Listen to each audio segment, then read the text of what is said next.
Eu queria convidar, então, para esse terceiro bloco, a gente vai falar dos desafios da comunicação entre a academia e a sociedade. É importante a gente saber o que maconha faz, se faz bem, se faz mal. É importante a gente saber o que previne, o que não previne, mas não adianta muito, e a gente viu isso ao longo das primeiras mesas, se a gente não conseguir passar essa mensagem. E a pergunta que a gente quer fazer é, primeiro, eu acho que já vou pautar um pouquinho aqui da conversa. A gente está falando? Se a gente está falando, tem alguém ouvindo?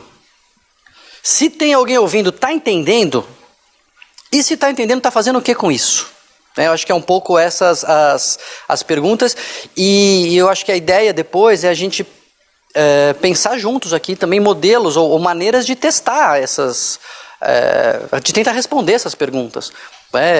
Um dos objetivos desses workshops estratégicos é, eventualmente, fomentar até linhas de pesquisa e pensar como que a gente responde essas perguntas. Então, para fazer essas primeiras provocações, nos estritos 10 minutos que nos cabem, até porque nós temos um membro a mais nesse painel, nós temos 5 pessoas. Queria chamar o professor Eugênio Bucci, que é jornalista, professor da ECA, o Maurício Fiore, que é antropólogo, também aqui da USP, o João Paulo Beck Lotufo, pediatra aqui do Hospital Universitário, tem um projeto interessante sobre antitabagismo, o Gilson Schwartz, que também está aí, o economista, é um polímata, faz um monte de coisa, e a Mônica Teixeira, também jornalista, que está responsável aí pelo USP Ciência, fazendo a divulgação das pesquisas da USP.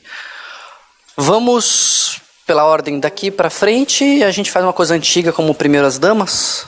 Olá a todos, agradeço demais o convite que me, vamos dizer assim, trouxe de volta a uma área sobre a qual eu já, enfim, como jornalista já atuei, que é essa do consumo de droga, da maconha na sociedade, etc., e que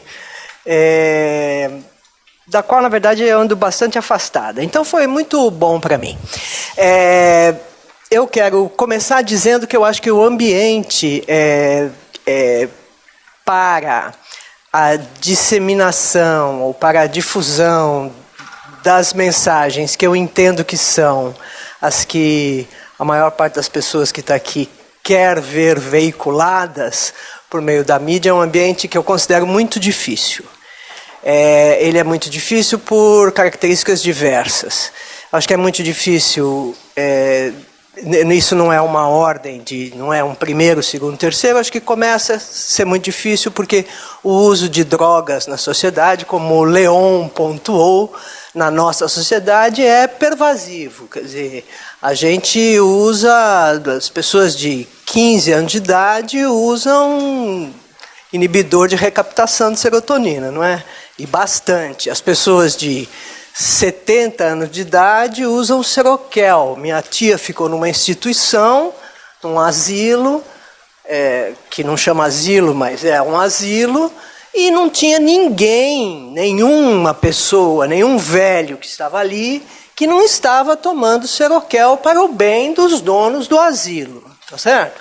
Quer dizer, então, recorrer às drogas, a drogas, né, lícitas e ilícitas, parece ser uma estratégia que a sociedade contemporânea, não estou falando do passado porque eu não sei, mas na sociedade em que eu estou vivendo, eu noto que ela é realmente muito, muito pervasiva, e eu acho que isso coloca uma dificuldade para a argumentação em relação às drogas ilícitas, em particular a maconha, visto tudo que a gente disse, tudo que vocês disseram na primeira parte da conversa, do seminário, que é esse fato de que a maconha é especialmente danosa para as pessoas mais novas e que é justamente onde ela está se disseminando ou sendo usada cada vez mais, etc.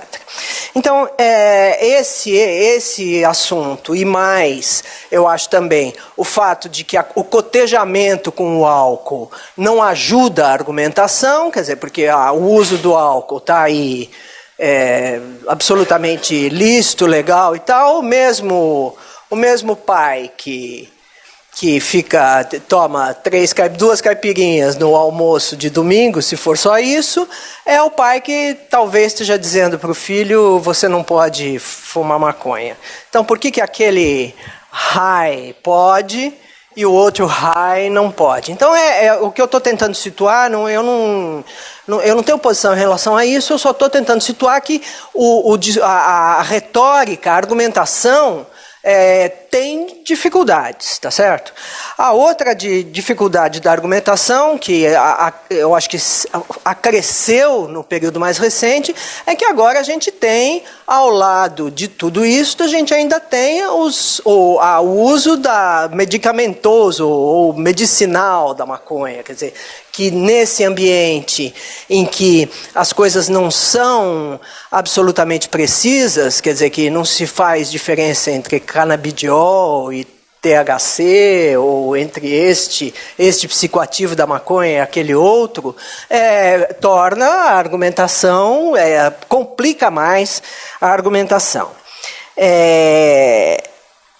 Então, esses são dois aspectos que são os dois aspectos que eu acho que dificultam a argumentação e vamos dizer assim, o trânsito da mensagem. Quando eu estava me preparando para vir aqui e conversar sobre isso, eu fiquei pensando, tem uma coisa em ciência que é o tempo que leva um fóton para sair do centro do Sol para a superfície do Sol. Vocês sabem quanto tempo leva? 5 milhões de anos.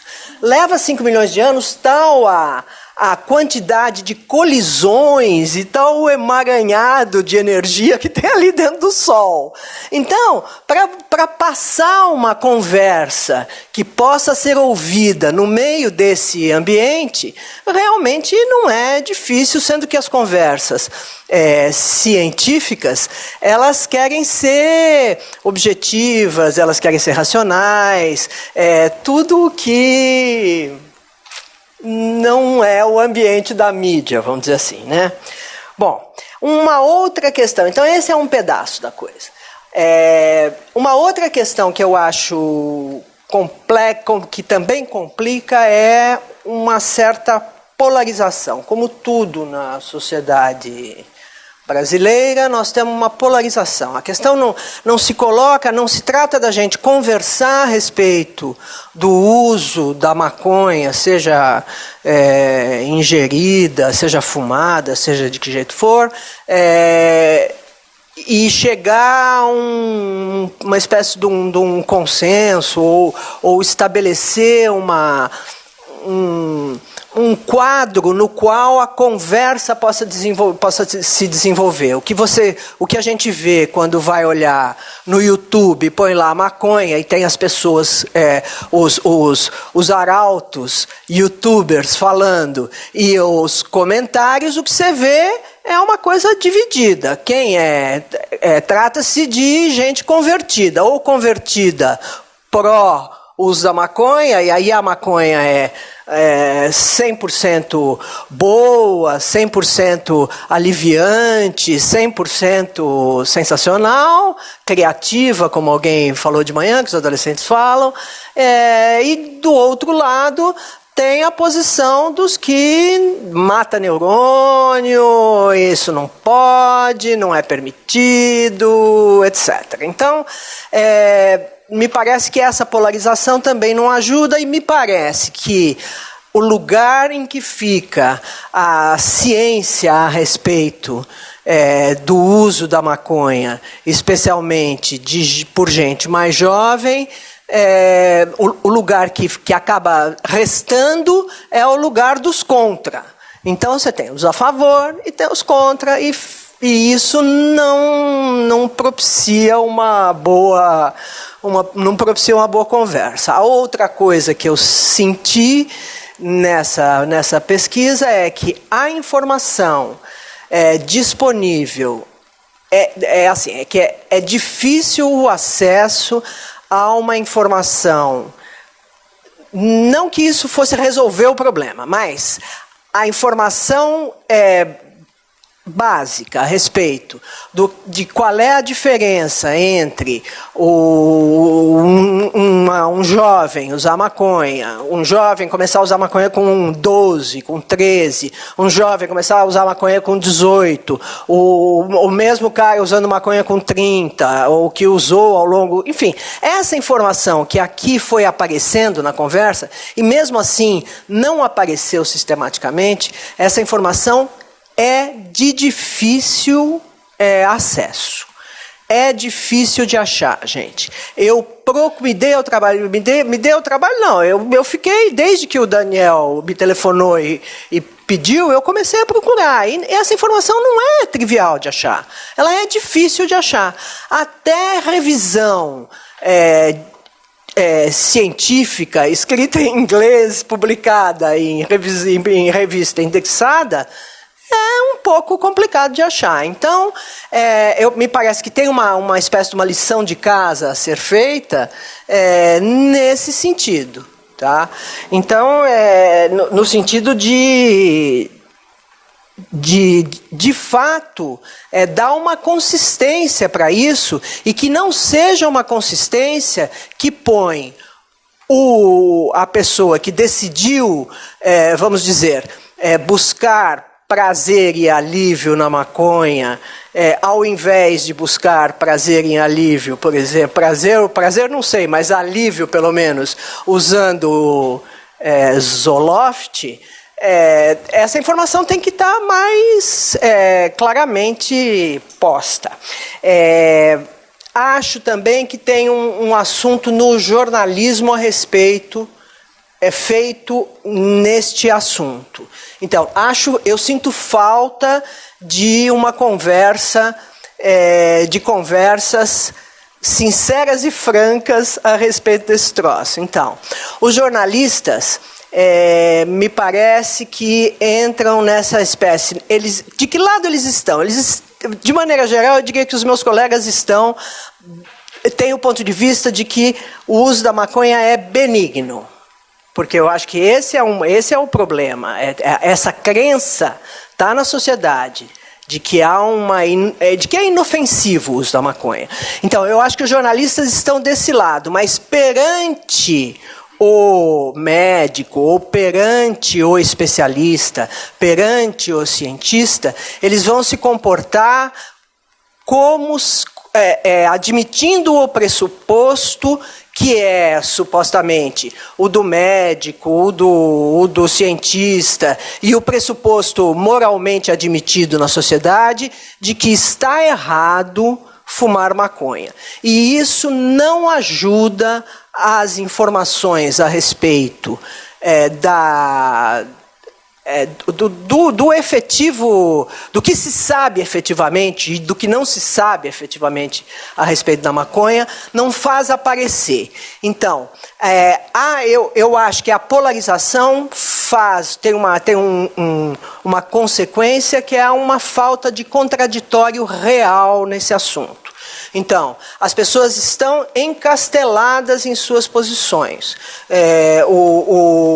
Os que usam maconha não estão aqui na nossa história, mas os que não usam e os que querem dizer que não é para usar, também estão encastelados, e talvez por estarem convencidos demais, não estão encastelados, mas talvez por estarem convencidos demais, e por não serem efetivamente perguntados e questionados, acabam não conseguindo expressar o detalhe, a minúcia que eu acho que é necessário relatar, porque é no detalhe e não na generalização que esse assunto,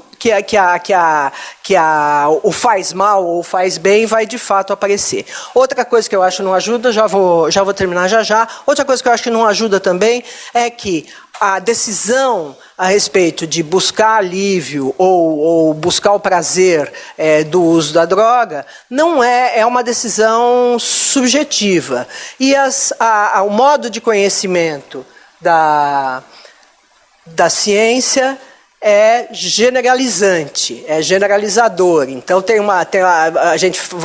a gente fala em números que são estatísticos. E aí quando o menino diz: mas eu não sinto nada disso, a credibilidade daquela informação diminui, é diminuída. Então, é isso que eu acho, e eu acho principalmente que tem da parte da ciência envolvida, eu acho que tem que ter um esforço grande, e nesse sentido eu acho que a mídia pode ajudar, tem um papel, tem que ter um esforço grande de apresentar com clareza e sem medo essa informação que existe e que inclui o assunto do prazer, que muitas vezes fica posto completamente de lado.